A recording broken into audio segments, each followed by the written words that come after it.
여러분, 우리 몸의 중심은 어디일까요? 몸의 중심은 어디인가요? 머리인가요? 심장인가요? 우리 가족의 중심은 누구인가요? 여러분의 가족의 중심, 나이다고 생각하시나요? 어, 그런데 이런 시가 있습니다. 박노해 시인의 나 거기 서 있다라는 시인데요. 제가 그 시를 읽어드리겠습니다. 몸의 중심은 심장이 아니다. 몸이 아플 때 아픈 곳이 중심이 된다. 가족의 중심은 아빠가 아니다.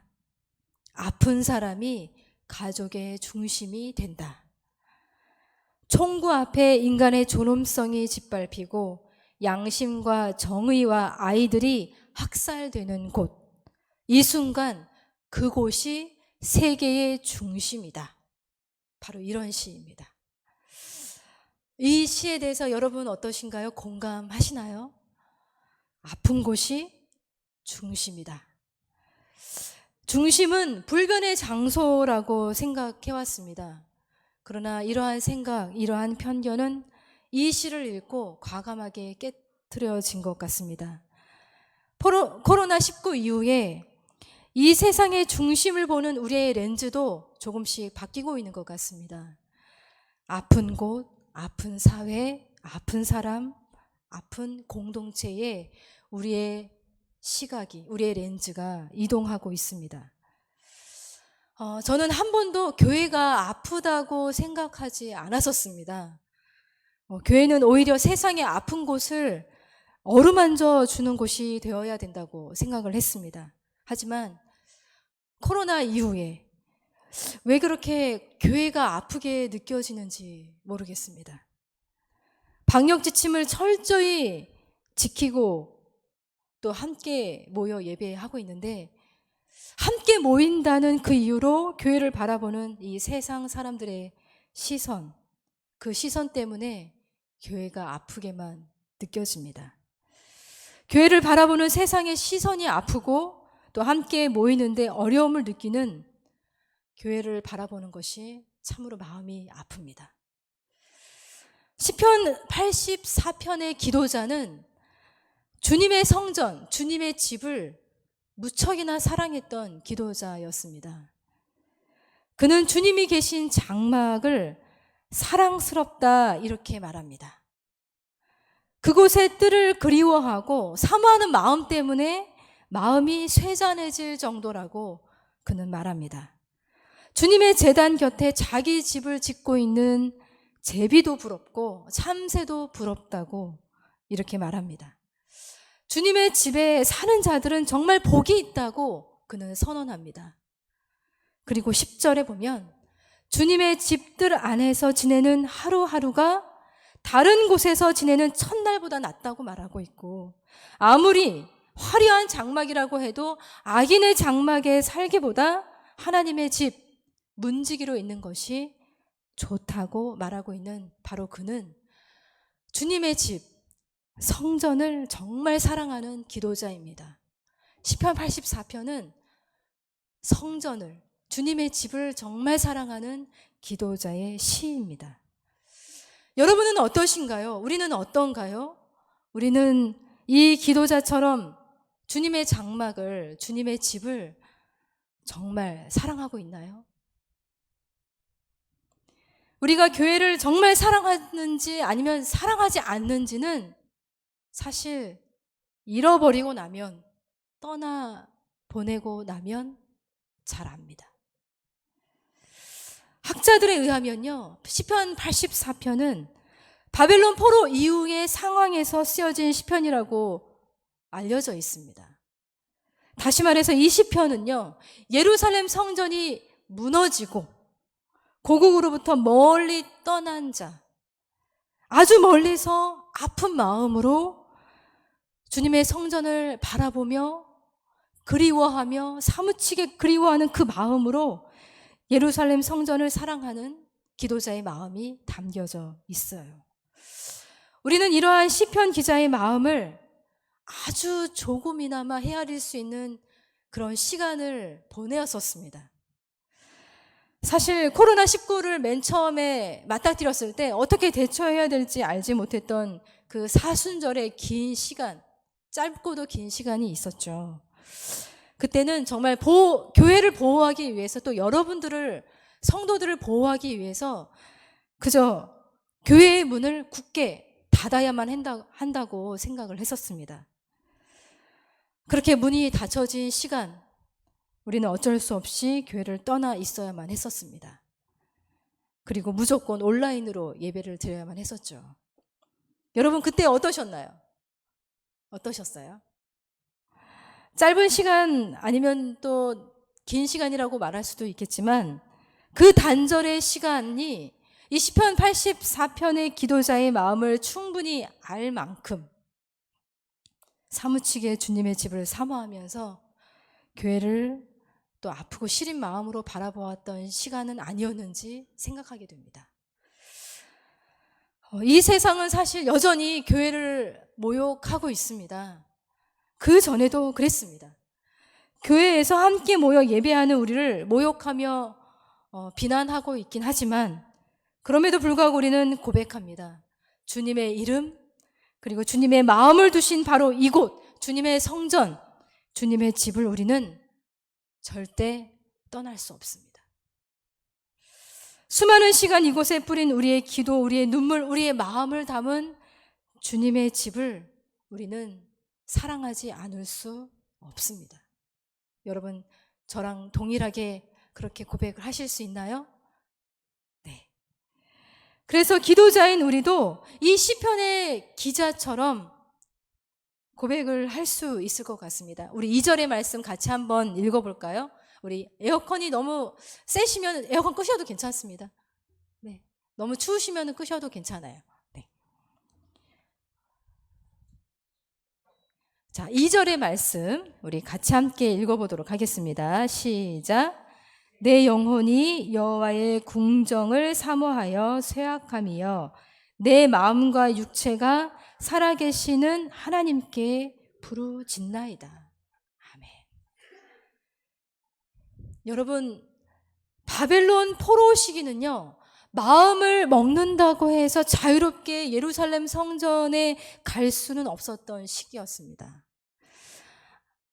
멀리서 바라보며 그곳에 가고 싶어서 그리워해서 마음이 쇠잔해질 정도라고 말하고 있지만 마음을 먹는다고 해서 쉽게 갈 수 있는 거리도 아니었어요. 마음을 먹는 것조차도 사실은 쉬운 일이 아니었습니다. 여러분, 지금은 어떤가요? 주님의 집을 사모하며 그리워한다고 말을 하고 있지만 코로나19 이후에 복잡해진 우리의 상황은 우리의 몸뿐 아니라 우리의 마음까지 주의 성전으로부터 멀어지게 하는 것 같습니다. 시온성 주님의 성전을 향한 순례의 길을 걸어가는 순례자처럼 우리도 하나님 나라를 향해서 영원한 순례의 길을 걸어가고 있다고 하지만 이 길은 마음 먹기 쉬운 길이 아닙니다. 코로나는 생각보다 참 많은 것들을 멀어지게 했습니다. 누군가를 지켜주기 위해서 시작한 이 사회적 거리두기가 어느 순간부터 주님으로부터 우리의 몸도 마음도 거리두기를 하고 있게 만든 건 아닌지 모르겠습니다. 주님이 계신 곳을 향한 거룩한 이 순례의 길, 믿음의 길이 이제는 나와 상관없는 길이 되고 있는 것은 아닌지 염려스럽습니다. 그래서 시편 84편의 기도자는 이런 말을 했던 것 같아요. 우리 5절의 말씀을 함께 읽어보겠습니다. 시작. 주께 힘을 얻고 그 마음에 시온의 대로가 있는 자는 복이 있나이다. 아멘. 아직 그곳에 도달하기도 전에 이미 마음이 주님의 집에 도달해 있는 자, 이미 주님의 집을 향해서 마음이 뻗쳐 있는 자, 그런 자에게 복이 있다고 말하고 있습니다. 예, 맞습니다. 여러분, 우리의 몸보다 사실은 마음이 먼저죠. 내 몸이 아무리 주의 전에 있다 할지라도 마음이 떠나 있다면 무슨 의미가 있나요? 마음이 먼저입니다. 마음이 먼저 시온의 대로가 펼쳐져 있어야 합니다. 그런데 이 말씀을 자세히 보세요. 그 마음조차도 주님께로부터 힘을 얻어야만 가능한 일이에요. 주께 힘을 얻고 그 마음에 이렇게 표현이 되어 있어요. 주께 힘을 얻어야만 마음에 길이 생긴다는 거예요. 여러분, 그래서 우리는 간절히 기도하게 됩니다. 거리두기를 하면서 멀어진 그 마음들을, 그 마음에 주님을 향한 길이 생길 수 있게 도와주시옵소서. 주님을 찾을 수 있는 힘을 주님이 주시옵소서. 우리는 그렇게 기도해야 합니다. 여러분, 이스라엘 민족은요, 1년에 딱 3번 정도 예루살렘 성전을 향해서 순례길을 걸어가야 했습니다. 무교절, 칠칠절, 장막절, 그렇게 올라가야 했었어요. 그런데 그 길은 아주 멀고도 긴 여행이 되어버렸죠. 고단한 순례길이에요. 우리의 인생도 그런 것 같습니다. 주님의 나라를 향해서 걸어가는 우리 모두 순례자입니다. 여러분 모두 순례자입니다. 그러나 이 순례의 길은 말씀드린 대로 고난의 길이에요. 그 길을 지나가다 보면 때로는 눈물과 고난의 골짜기를 지나가기도 합니다. 시편의 기도자는 순례자들에게 이렇게 말하고 있어요. 우리 6절의 말씀 우리 같이 읽어보겠습니다. 시작. 그들이 눈물 골짜기로 지나갈 때에 그곳에 많은 샘이 있을 것이며 이른 비가 복을 채워주나이다. 아멘. 아무리 눈물과 비탄의 골짜기를 지나간다 해도 그 길이 주님을 만나러 가는 길이라면, 주님을 만나러 가는 그 순례의 길이라면 그 길 위에 주님이 준비하신 선물이 있다는 말씀을 하시는 거예요. 그건 바로 많은 샘, 이른 비로 표현이 되고 있습니다. 눈물의 골짜기에서 지친 마음과 영혼을 적셔주는 많은 샘, 그리고 이른 비. 저는 이 말씀을 읽으면서 요한복음 4장의 말씀이 떠올랐습니다. 예수님이 사마리아 여인에게 찾아오셔서 하신 말씀이 기억났습니다. 내가 주는 물을 마시는 자는 영원히 목마르지 아니하리니 내가 주는 물은 그 속에서 영생하도록 솟아나는 샘물이 되리라. 아멘. 너무나도 놀라운 말씀, 놀라운 선물입니다. 그런데 더 놀라운 건 그 선물을 주시는 그 주님이 선물 그 자체라는 사실이에요. 주님이 선물이에요. 우리의 지친 마음과 눈물을 씻겨주시면서 새로운 힘으로 날마다 채워주시는 그 은혜 때문에 시편의 기도자는 7절에 또 이렇게 고백을 하고 있습니다. 우리 7절의 말씀도 읽어보겠습니다. 시작. 그들은 힘을 얻고 더 얻어 나아가 시온에서 하나님 앞에 각기 나타나리이다. 아멘. 여러분, 우리가 애써서 힘을 내는 것, 힘을 내고 또 힘을 내는 것과 주님이 힘을 주시는 것은 어떤가요? 차원이 다릅니다. 공급하는 원천이 달라요. 생각해 보세요.